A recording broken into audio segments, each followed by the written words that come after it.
नमस्कार, आप देख रहे हैं नेक्स्ट टाइम्स में आपके साथ शरीफुल्लाह। लगातार हमारा चुनावी सफ़र जारी है और हम जानने निकले हैं कि इस बार 2024 में किसकी सरकार बनेगी, जनता क्या सोचती है, जनता के क्या मुद्दे हैं। उत्तर प्रदेश के बाराबंकी लोकसभा क्षेत्र में यहाँ पर हमारे साथ कुछ लोग मौजूद हैं, इनसे बातचीत करेंगे कि आखिर इस बार माहौल क्या है, किन मुद्दों पर इस बार ये लोग वोट करने जाएंगे। सीधा इन्हीं से जुड़ेंगे और सवाल करेंगे कि आखिर क्या मुद्दे होंगे, महंगाई, बेरोजगारी, ये तमाम जो लगातार जिन पर चर्चा हो रही है, क्या इस बार इन लोगों के मन में ये सारे मुद्दे होंगे जब 20 तारीख को वोट करने जाएंगे। क्या नाम हुआ सर आपका? मेरा नाम उमेश क्रांतिकारी है। क्या लग रहा है इस बार माहौल क्या है? इस बार देश के जितने भी युवा रोजगार जवान उत्तर प्रदेश नहीं बल्कि पूरे देश के सारे लोग इस बार परिवर्तन के मूड में इस बार उत्तर प्रदेश के जितने भी लोग सारे लोग इस बार इस जुमलेबाज सरकार को उखाड़ फेंकना चाहते हैं, क्योंकि देश पिछले 10 साल से नरेंद्र मोदी ने कहा था मुझे सिर्फ 5 साल का समय दो, लेकिन देश के लोगों ने उन्हें 10 साल का समय दिया और सिर्फ उन्होंने क्या किया, जुमला दिया। इसीलिए देश का हर वर्ग का, चाहे गरीब हो, चाहे किसान हो, चाहे वो नौकरी करने वाला इंसान हो, हर वर्ग का इंसान आज पूरी तरह से इनको उखाड़ फेंकने के लिए तैयार है। 400 पार की बात कर रहे हैं।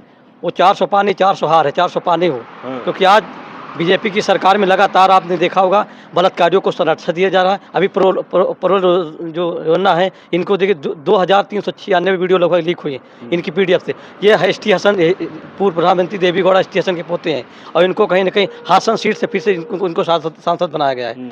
तो कहीं ना कहीं बीजेपी जो संरक्षण दे रही है बलात्कारियों को, देश को चंदा चोर की चंदा बात करें, इलेक्ट्रिक बॉन्ड आप ले लीजिए, कितना देश का चंदा चुराया है। एक तरफ जहाँ इस देश का लीकेज मुख्यमंत्री योगी आदित्यनाथ कहता कि ये कृष्ण की धरती है, ये राम की धरती, यहाँ पे हम गांव कसी होने नहीं देंगे, गांव गैया करने नहीं देंगे, वही इलेक्ट्रिक बांड में 100 करोड़ से ज़्यादा इन लोगों ने चंदा लेने का काम किया है। क्या लग रहा है ये सारे मुद्दे जो आप बता रहे हैं जनता तक पहुंचेंगे? बिल्कुल जनता तक पहुँचेंगे, जनता तक पूरे इसलिए पहुँचेंगे, जनता ने इनको 10 साल का मौका दे के देख लिया। चाहे 15 करोड़ का वादा हो, चाहे नौकरियों का वादा हो, कम से कम जब तक इनकी सरकार है उत्तर प्रदेश की बात कहें तो 10 बार पेपर लीक हो चुका, क्योंकि देश का जो उत्तर प्रदेश का लीकेज मुख्यमंत्री है, इस बार इस देश की जनता ऐसा एमसी लगाएगी कि दोबारा लीक करने का नाम नहीं लगी। हाँ, इस बार प्रदेश में तो कह रहे हैं बढ़िया चल रहा है शासन, बुलडोजर बाबा की सरकार। बुलडोजर बाबा की सरकार में अब तक जितने पेपर हुए सारे पेपर लीक हुए हैं, इसलिए देश के जो लीकेज मुख्यमंत्री है, इससे देश का युवा परेशान हो चुका है। भाजपा तो कह रही है ना कि राम मंदिर बन गया है। तो राम मंदिर से मैंने क्या बताया, राम मंदिर अभी इनका क्या है, हम फिर वही बताएंगे। राम मंदिर तो पहली बात तो कोर्ट का फैसला, दूसरी बात आप हमारे घर में देखते होंगे, हम आप जब शाम को लेटते हैं तो एक फ़ोटो लगी होती है और फोटो के पीछे जब हम रात को बल्ब जलाते छिपकलियाँ निकलती हैं, लेकिन जब वही हम सुबह बल्ब बंद करते छिपकलियाँ गायब हो जाती हैं। तो कहीं ना कहीं अब चुनाव आया, राम मंदिर के पीछे छिपकली बन के निकलेंगे, और जैसे चुनाव खत्म हो जाए फिर वही छिपकली की तरह फिर राम मंदिर के पीछे छुप जाएंगे। इन्होंने कहा था हम इन्होंने रोजगार लेके आए थे, और ये कहे थे हम 15 करोड़ रोजगार देंगे, ये नौकरियों को वादा करके आके देश में सुरक्षा की व्यवस्था की वादा करके आया कि हम देश को सुरक्षा व्यवस्था देंगे, वही नहीं। आप बताइए, पुलवामा हमला हुआ इनकी सरकार में होंगे और 350 किलो RDX कहाँ से आ गया? आपने तो वादा किया था कि हमें हमारे हाथ में देश की कमान सौंपिए, हम देश को सुरक्षित हाथों में लेके रहेंगे। तीसरी बार मौका दीजिए, देश सुरक्षित हाथों में है, तरक्की करेगा। देश ने देख लिया कितना तरक्की आज देश में। अभी देख लिया, मैं बताया ना, RDX जैसा 350 किलो RDX इनकी सरकार में है। तो कहीं ना कहीं अगर हम बात करें तो ये इनके, अभी नरेंद्र मोदी ने से एक सवाल उठा था, मंगलसूत्र के सवाल उठाया था। नरेंद्र मोदी से मैं पूछना चाहता हूं, आप बताओ, नरेंद्र मोदी देश का सबसे झूठा प्रधानमंत्री, मैं उससे सवाल करना चाहता हूं कि आप बताइए, जो 703 किसान आंदोलन में शहीद हुए, उनकी माताओं बहनों को मंगलसूत्र क्या होगा? और यही नहीं, अभी जो मणिपुर की घटना लीजिए, ये कहते हैं 140 करोड़ जनता, 100 करोड़ जनता है, हमारा परिवार है। ये मणिपुर क्या इनका परिवार नहीं? जहाँ एक जवान की महिला को वो निवस्त्र पूरे मणिपुर में घुमाया गया, क्या वो देश क्या उनका परिवार नहीं है? और अभी जो इनकी एक मंत्री है स्मृति ईरानी जी, वो मंगलसूत्र पर सवाल उठा रहे हैं, जो खुद ही अपने सहेली के पति को चुरा लिया था। तो इनके ऐसे क्या लग रहा है ये सारे मुद्दे जो है इस बार 24 में लोग बिल्कुल ऐसे कार्टून इनकी पार्टी में है कि हम उनका कोई देश सेवा कर रहे हैं, आप कार्टून कह रहे हैं। नहीं, देश सेवा नहीं, के कार्टून है इनकी पार्टी में, ऐसे कार्टून कहीं नहीं मिलेंगे। बाराबंकी का क्या माहौल है? बाराबंकी पूरी तरह से इस बार आदरणीय जो गठबंधन के प्रत्याशी बड़े भाई तनुज पुनिया जी हैं, उनके पक्ष में पूरी तरह से माहौल बनी। इस बार बीजेपी दूर दूर तक कहीं बाराबंकी में दिखाई नहीं पड़ती। अभी आपके पास आ रहे हैं, क्या नाम है सर आपका? जी, हमारा नाम उमा शंकर भोजपुरी। अच्छा, क्या लग रहा है इस बार? बदलाव चारों तरफ है, और कि कांग्रेस और समाजवादी के प्रत्याशी बड़े भैया तनुज पुनिया लोकसभा 53 से हैं, जो भारी मतों से जीतने जा रहे हैं। हम तो वो हैं कि हम लोग वो हैं जो महंगाई बेरोजगारी के खिलाफ डट के लड़ाई कर रहे हैं, और मुद्दे भी उठा रहे हैं। इनकी सरकार में कोई भी इनके बीजेपी के कार्यकर्ता, इनके नेता, हम तो कहते हैं कि आप काम पर वोट मांगिए। जिस तरह आपने कहा था कि हम 15 लाख देंगे, इनकी गारंटी वही गारंटी है जो आपके नौजवान भाइयों और किसानों और बुजुर्गों के खातों में 15 लाख की तो बात छोड़िए, 15 रुपया भी नहीं दिया। मगर किसानों की जो 50 किलो वाली खाद की बोरी थी, आज 40 किलो कर दिया। इससे किसानों की जो खेत में उठा के ले जाते थे उसका वजन कम कर दिया है। और चीनी हमारी इसी अमेठी की हम बात कर रहे हैं, ज़्यादा दूर के नहीं, अपने लोकसभा 53 और सांसद स्मृति ईरानी जी जो अमेठी में बैठती थी रोडों पे, क्या हालात हैं। उन्होंने कहा था जिस दिन मोदी जी आएंगे, मोदी को लाओ, 30 वाली शक्कर 14 में खाओ। इनकी सरकार भी अब ये 13 रुपये किलो। हाँ, 13 रुपये। जब इनके सांसद भी बन गए और प्रधानमंत्री भी बन गई, मगर शक्कर के रेट आज 45 रुपये किलो है।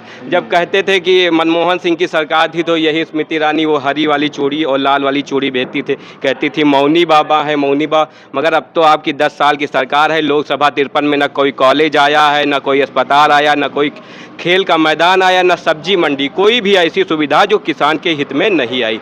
न लोगों के, नौजवानों का पेपर हो रहा, दूसरे दिन पेपर लीक।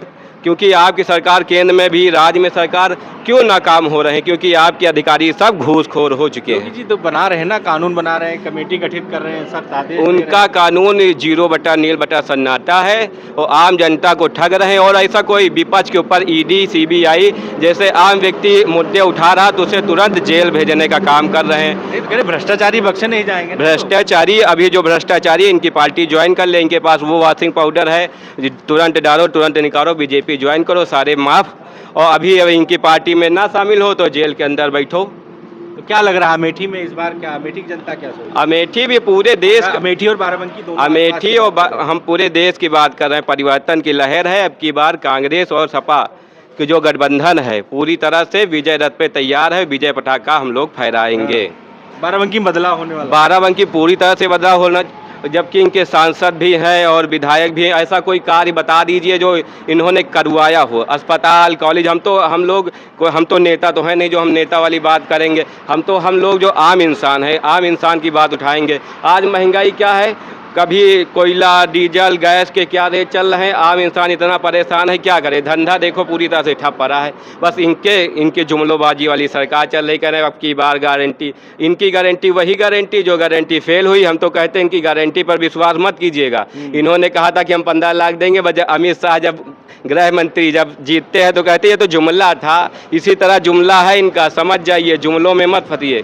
और हम तो कहते हैं कि पढ़े लिखे नौजवानों को मौका दीजिए। अब कोई भी गड्ढा है, उस गड्ढे को आप भरेंगे नहीं तो दलदल बन जाएगा। और बीजेपी सरकार का कमल दलदल में खिला हुआ, जिसमें महंगाई, बेरोजगारी और अस्पताल जैसी सब नाकाम है, सब चीज़ों में। जिसे हम लोग इसलिए परिवर्तन की ओर बढ़ रहे हैं और कांग्रेस और समाजवादी पार्टी को आगे बढ़ाने का काम कर रहे हैं। लोग कह रहे हैं कि पूरे देश में मोदी मैजिक चल रहा है, उत्तर प्रदेश में योगी मैजिक चल रहा है, कैसे मुकाबला करेंगे फिर? मैजिक वैजिक कुछ नहीं, बस इन लोगों को गोदी मीडिया के जरिए सब ये वहम फैलाया जा रहा है। और मेन मुद्दा है, आप किसी भी गांव में जाएंगे तो आपको पता चल जाएगा। और इतना पैसा दे रहे हैं बड़े बड़े टीवी चैनलों को कि इनके बारे में आए दिन पेपर खोलिए, इन्हीं का चेहरा फर्स्ट पेज पे होगा। और आप जो विपक्ष का मेन आज की मीडिया जो हो चुकी है कि सवाल करना चाहिए सरकार से, तो आज विपक्ष से सवाल कर रही है। तो हम तो वे लोग हैं कि हम तो मुद्दों पे आपकी वोट करेंगे। और महंगाई, बेरोजगारी मेन मुद्दा है हम लोगों का। आप मुद्दे की बात करें, लेकिन अक्सर देखा जाता है कि इलेक्शन के टाइम लोग धर्म के नाम पर, राष्ट्र के नाम पर, हिंदू मुस्लिम के नाम पर वोट कर देते हैं। तो हम तो अपने नौजवान साथियों और बुजुर्गों और माताओं से यही कहना चाहेंगे कि कोई धर्म के आड़ में आपको बेवकूफ़ बना रहा है, धर्म के आड़ में आपकी जमा पूंजी आपकी जेब से निकाल रहा है। तो आप लोग हर धर्म किसी को नहीं सिखाता है कि राजनीति को, धर्म की बात दूसरी रही। धर्म एक आस्था का रूप, और ये सब धर्म के आड़ में धंधा कर रहे हैं। कहीं राम, कहीं श्याम, कहीं ये सब चीज़ों में ये सब हम तो कहते हैं इनका एक भी भाषण। कह रहे हैं हिंदू खतरे में है। हिंदू, इनकी सरकार नीचे से ऊपर तक क्यों हिंदू खतरे में? इसका मतलब कि नहीं, लोग भी जब सत्ता में नहीं रहते तो गुंडा फसाद, दंगा फसाद करते हैं, आए दिन लूट मार, यही सब। जब इनकी सरकार रहती है तो सारे गुंडे इनके जेल के वो अंदर बैठे रहते पार्टी के। और जिस दिन इनकी जहाँ सरकार गिरती है वहाँ इन्हें सरकार जहाँ नहीं बन पाती, जिस राज्य में सरकार वहाँ के विधायक खरीदते हैं, हजारों 500-500 करोड़ रुपए तो आए दिन जो आम जनता का टैक्स 1-1 रुपया जा रहा है तो इनके खाते में जा रहा है, ये अपनी पार्टी स्तर पर प्रचार कर रहे हैं। और इससे कारण, ये मेन महंगाई का कारण यही है, क्योंकि हम लोगों का पैसा ये जाता है इनके खातों में, तो ये विधायक, जहाँ इनकी सरकार नहीं बनती वहाँ विधायक खरीदने में पैसा लगा देते हैं। लग रहा है इस बार परिवर्तन होगा? बिल्कुल, इसमें हमको सोचने वाली कोई अब ये नहीं, पूरी तरह से हम लोग निर्भर हैं और हम अब की बार कांग्रेस सरकार और समाजवादी पार्टी की वोट करेंगे और हमारे नौजवान साथी भी वो करेंगे। बुजुर्गों और महिलाओं से मैं तो ये अपील करना चाहता हूँ कि अब की बार वोट दे दीजिए, नहीं अगली बार ये जो 70 में दाल मिल रही थी आज 150 में है और 200 की नोट रख लीजिएगा। जब बीजेपी सरकार आ गई तो 200 रुपये किलो दाल मिलेगी।